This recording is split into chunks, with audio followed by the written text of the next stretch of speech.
Hello, everybody, and welcome to part 5, and the final part, hopefully, of Metroid 2 Samus Returns. So in the last part, we managed to get the last major upgrades, clear through Area 7.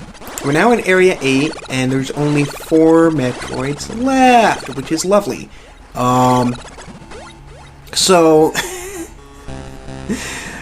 had a fun time going through here. This video, fair warning, is going to have a lot of cuts, because if I had shown you every incidental moment in this video would be way over an hour long, and I'm actually surprised that I managed to get the video to be as decently short as it is. But here you see me just failing to platform, like usual. As we're heading to take out the last 4 Metroids in the game. So, there's this long, tall room here. I went all the way down, because it's Metroid. There's obviously spikes on the ground. That's a brilliant place to put spikes. Just gonna say. Now, remember in the previous part where I said that these guys here drop large energy on the regular? That's gonna be important, because that's how I'm going to avoid dying. Also, when I said that the last energy station and missile station that I used in Area 6 were the last ones, I was wrong. I actually found another 2 stations, an energy and a missile station, that I completely missed. So here's another Omega. And watch me just completely butcher this fight, almost die trying to fight an Omega. I tried getting up here so I could be at the same level as the Omega, and that didn't work because he just dive bombed me. And, well, these fights get a bit awkward. Again, just like with the Zeta, you can only hurt Omegas from the side, which means you sort of have to just... You have to jump up and turn around. And, well, this kind of sucks. He did not stop dive bombing me until I landed on the ground, and he still managed to hit me. See that? He just tracked me and followed me all the way across the ceiling. What was I supposed to do? Look at this. Look at the damage I'm taking just trying to fight this guy. Ay, ay, ay. Oh, boy. So, yeah, grinding is going to be absolutely necessary, and thus we're gonna see a whole bunch of edits. As of recording the voiceover, I've already done all the cutting edits.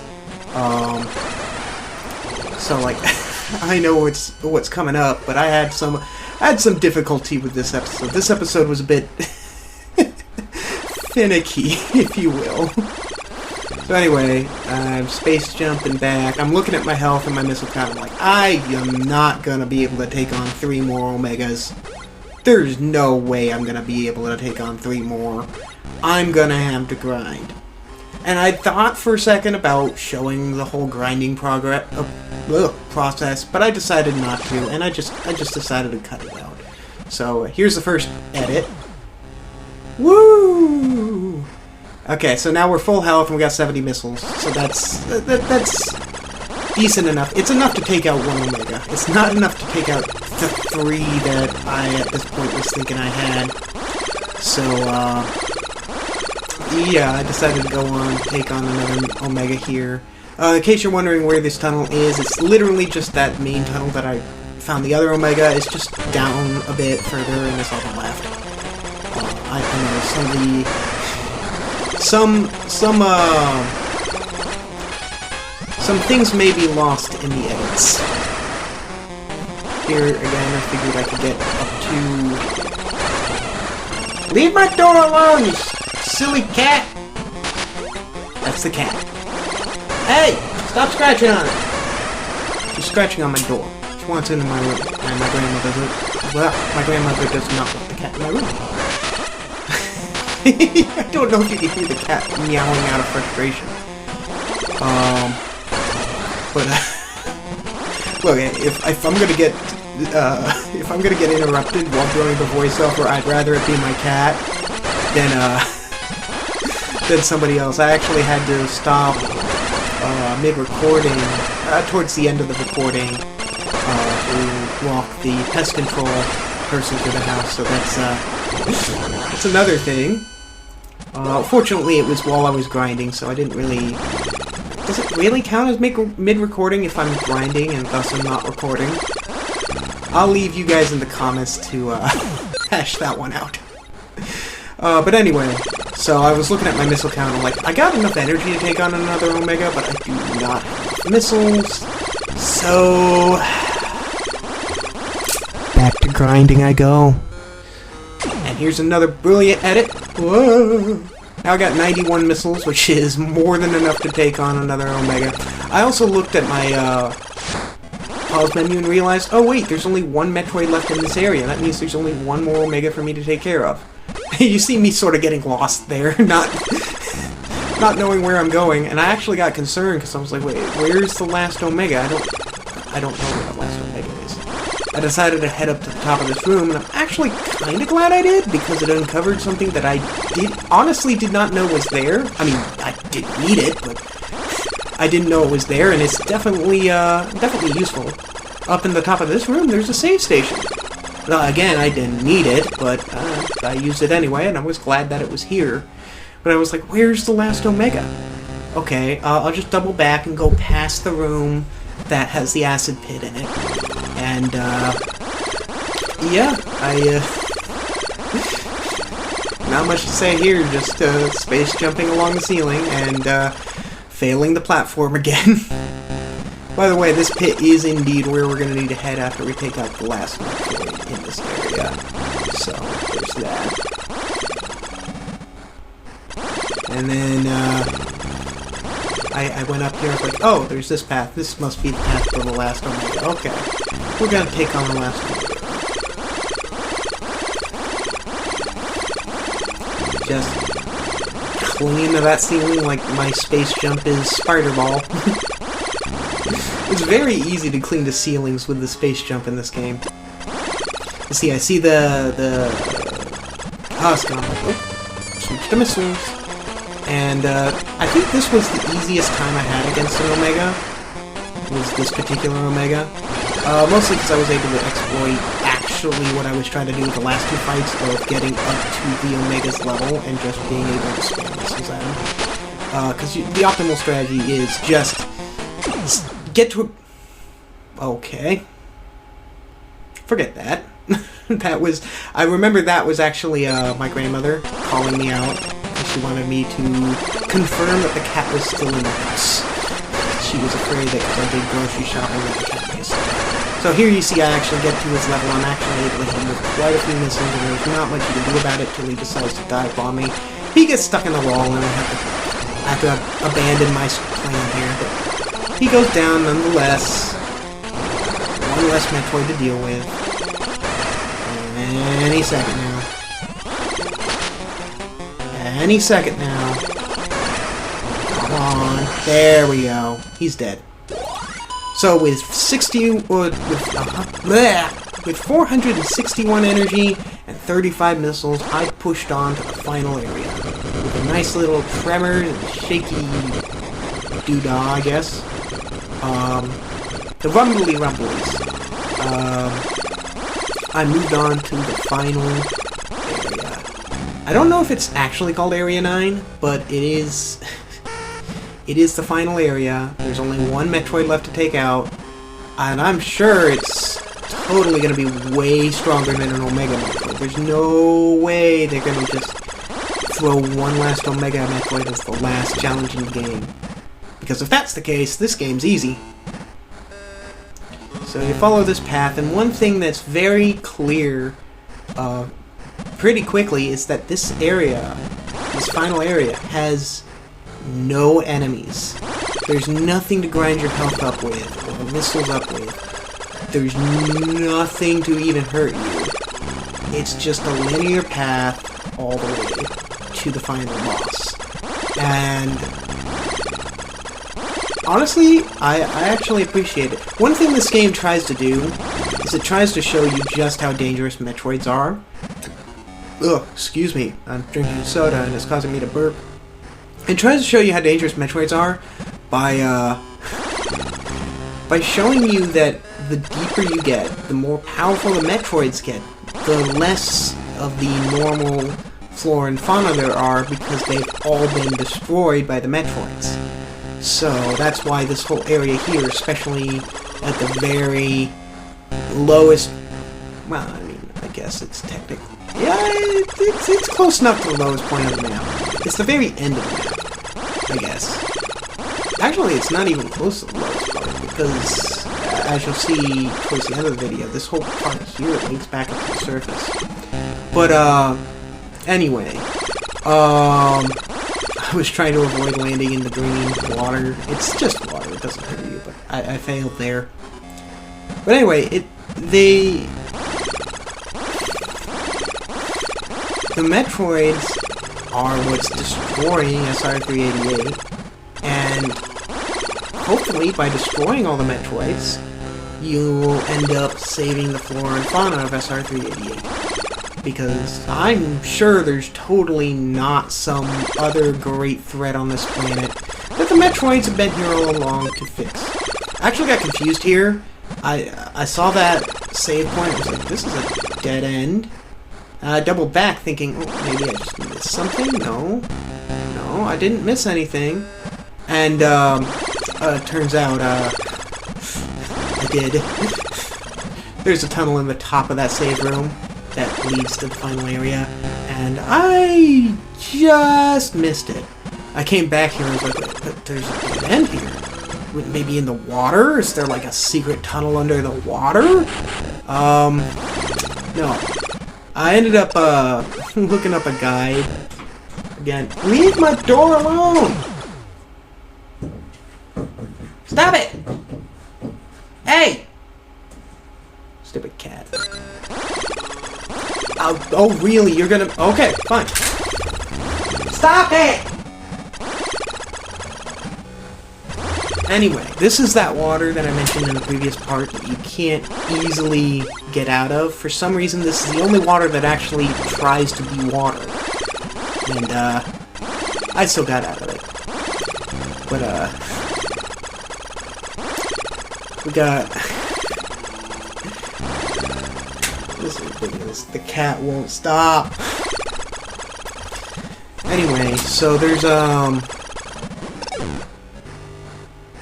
this big chasm, and I wasn't gonna space jump all the way up to the ceiling because I had the feeling that I'd miss jump and then fall all the way back down and have to go all the way back up. I was looking at my time here, and I was like, oh man, I'm running really good at time.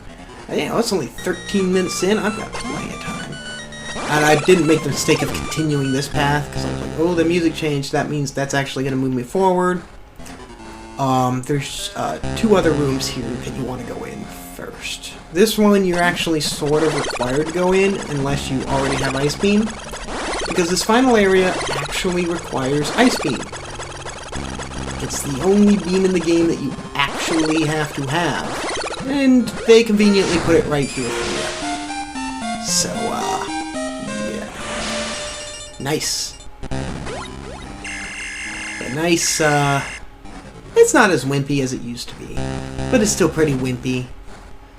Ice Beam.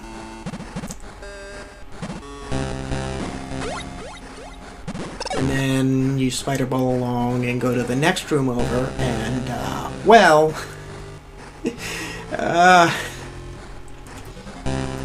there's the last energy and missile recharge station put right at the end of the game in a very, very convenient place. And I'm not saying that, ironically. It's very convenient that they put these right before the very end of the game, because it means that you get to actually approach the end of the game with max health and missiles, which is really nice.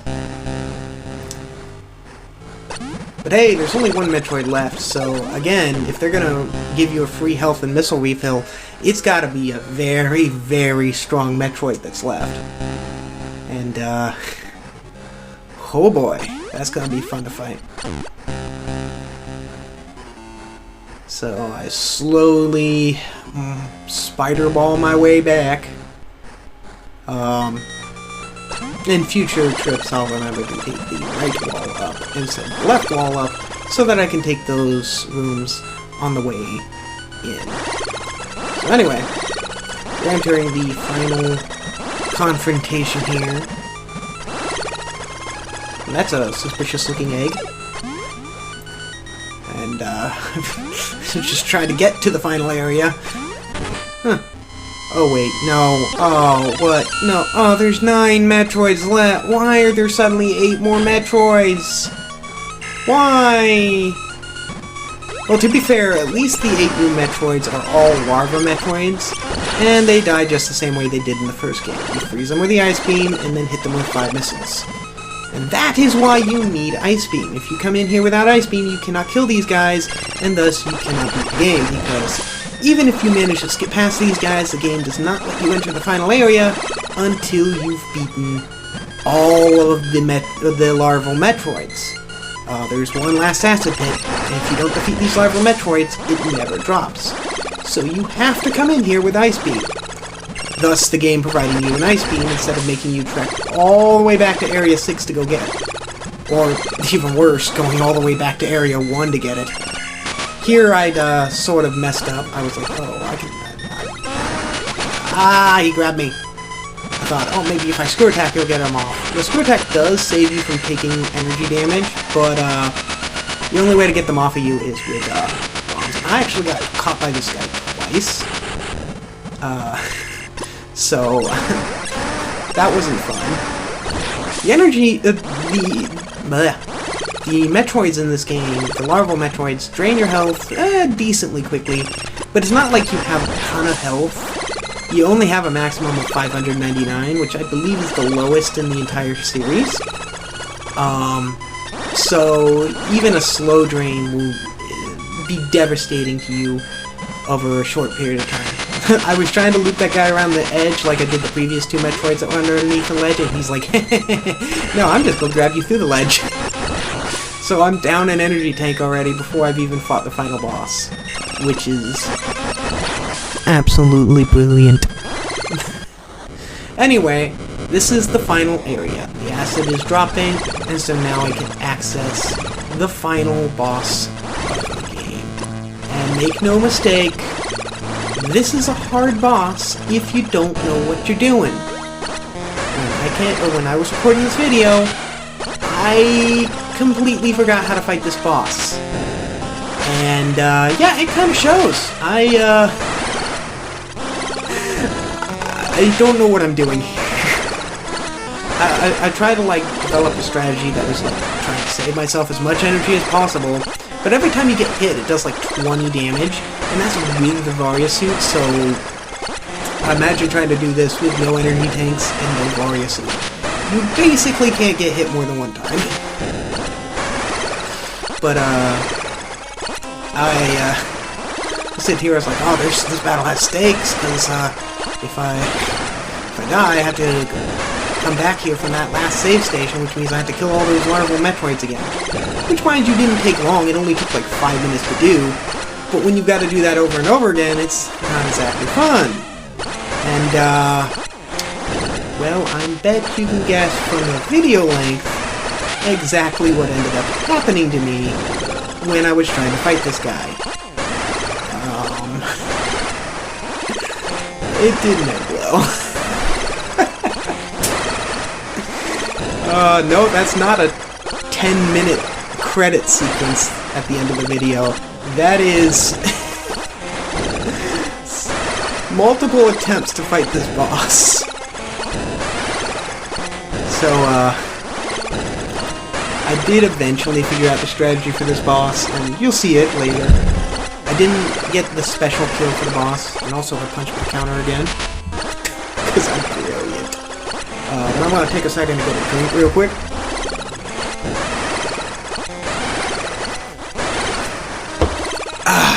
Much better. Diet Coke. By the way, in case you're wondering, my tooth is not hurting nearly as much. It still hurts, but it's not nearly as bad as it was when I was recording the voiceover for the last one. So here, I noticed it's a she. Literally called Metroid Queen. Has to be a she. I noticed that she's getting low on health, and her colors have changed, which is not something you'd see on the GB, but also the sound effect changes when she gets low on health. I did stupid and died, so flashy effect. Whoa! Okay, we're back again. Okay, so we're gonna give this another try. Have I figured out the strategy yet? No, it doesn't look like it. No, it does not. This strategy probably would work if you've got, like, a ton of patience and really fast reaction speeds. Because for the first part of the fight, this works just fine. You can screw attack through pretty much anything and avoid getting hit. But once the Metroid Queen gets low on health, she starts moving faster, making it impossible to use the strategy and still avoid getting hit. And of course, you can see me trying to use the strategy and still getting hit before the Metroid Queen is low on health, which just makes this whole thing oh so much easier. It would help if you could shoot more than one missile on the screen at a time, but I was like internally raging when I was fighting this guy. Gotta stop it. Anyway, however, unlike the Mother Brain fight in the first game, this fight isn't frustrating because it's just annoying how many times you get knocked off a platform. No, it's frustrating because it's actually an honest, fair, hard challenge. And I love those. If I am good, if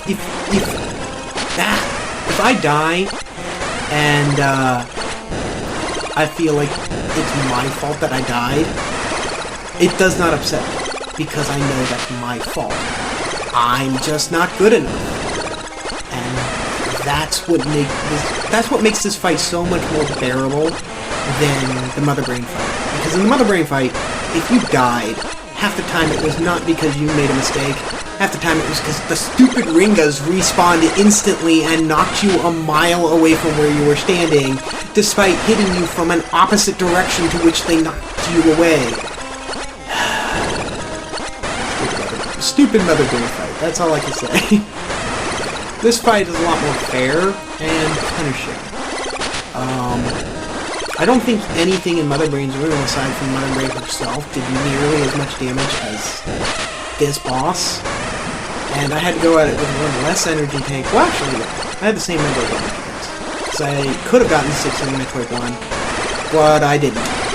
So I maybe I had intentionally made it harder for myself without realizing I was making it harder for myself. But anyway, attempt 2 here is about to start failing because the Metroid Queen is about to start speeding up, making it impossible to dodge her attacks using this strategy.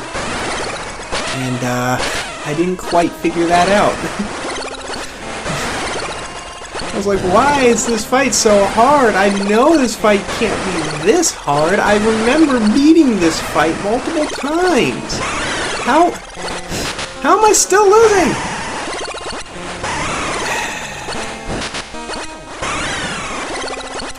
This is not how you want to fight this boss. Just for anybody who's watching. Do not fight this boss like this. You are going to give yourself a headache, and probably that headache's going to become a migraine. Please forgive my poor English. But, yeah, that's, this is what I did for a while. I got to like 40 energy. I'm like, oh boy, I can't take any more damage. And I avoided damage there. I'm like, oh, okay. If I just keep doing that. No! Ah! I died. Whoa! Okay, we're back again. Attempt number 3. Have I figured it out yet? Have I figured the strategy out yet? Have I?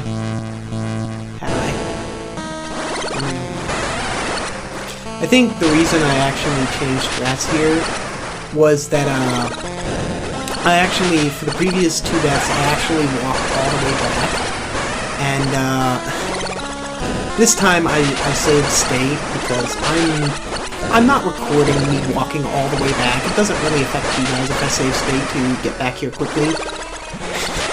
Doesn't really matter much at this point. And then I figured out that, oh, wait a second. If you shoot missiles into the Metroid Queen's mouth, it freezes her in place. It's not quite a stun lock, but it certainly slows the Metroid Queen down, allowing you to spam so many more missiles. I remembered a strategy as well, that if you can manage to get into the Metroid Queen's mouth while in Morph Ball, that you can actually use bombs to damage the Metroid Queen. Unfortunately, I didn't get to show it off in this particular fight. But as you can see from my health, I'm not doing particularly great. Basically that. And I unfortunately died a third time to the same boss. Okay. Okay. This is attempt number 4. I'm sure by now I've figured out how to beat this boss. Right? I figured out the strategy last time. I just gotta execute the strategy. Right? Okay. Cool. Alright. I'm okay, perfect position. Ah, I spider balled it! It's so easy to accidentally activate Spider Ball when you're panicking. So, yeah, I Spider Balled it. I meant to do that in, just go in with Morph Ball. And, I think here, yeah, I got into the mouth, and you can actually hurt it with bombs. I think I did that twice throughout this boss fight. I think I tried it again here. Yeah, I got in, and then I was able to go into the stomach here to place more bombs and do more damage. And I got hit again. Lovely. But at this point, the Metroid Queen is already low on health. I just have to stun lock the Metroid Queen like 1 or 2 more times, and the fight's gonna be over. It was close, but I managed to win. Interestingly enough, when you kill the Metroid Queen, your health is fully restored. There's no reason for that to happen. Nothing else in the game can actually hurt you. So, there's literally no reason to heal you aside from, like, maybe they thought people would be low health and didn't want to hear the low health alarm. But anyway, here's the last Metroid, the baby Metroid. And, the game doesn't really do a good job of clearing it up, but, apparently Samus feels a connection with this Metroid, and decides not to shoot this one into oblivion. Instead, she decides to take it with her on her ship. So that's why we're taking this path. Also, the Metroid can destroy these crystals, meaning that without the baby Metroid, Samus would basically be stuck here. Either that, or at least have to walk all the way back around through SR388 to get back to her ship. Yeah. But with this epic musical theme playing, we are just about ready to wrap up Metroid 2.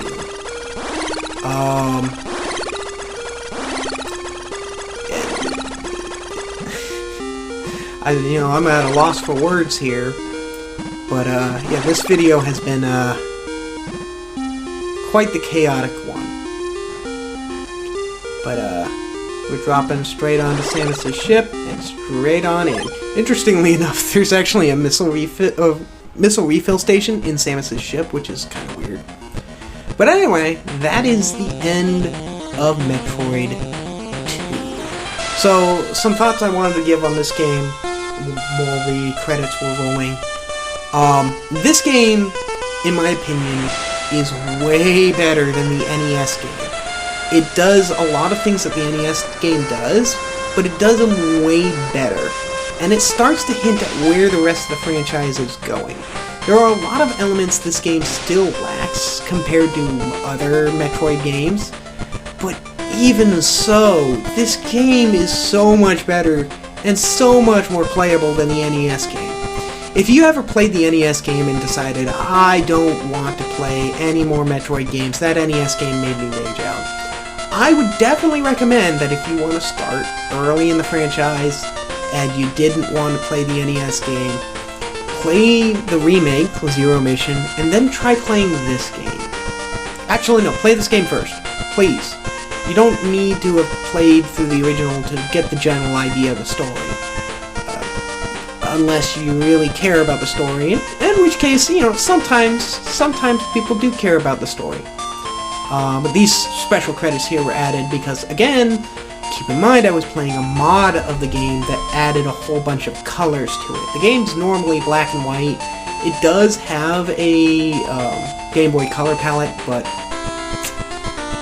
I couldn't get it working, so I played it with the mod.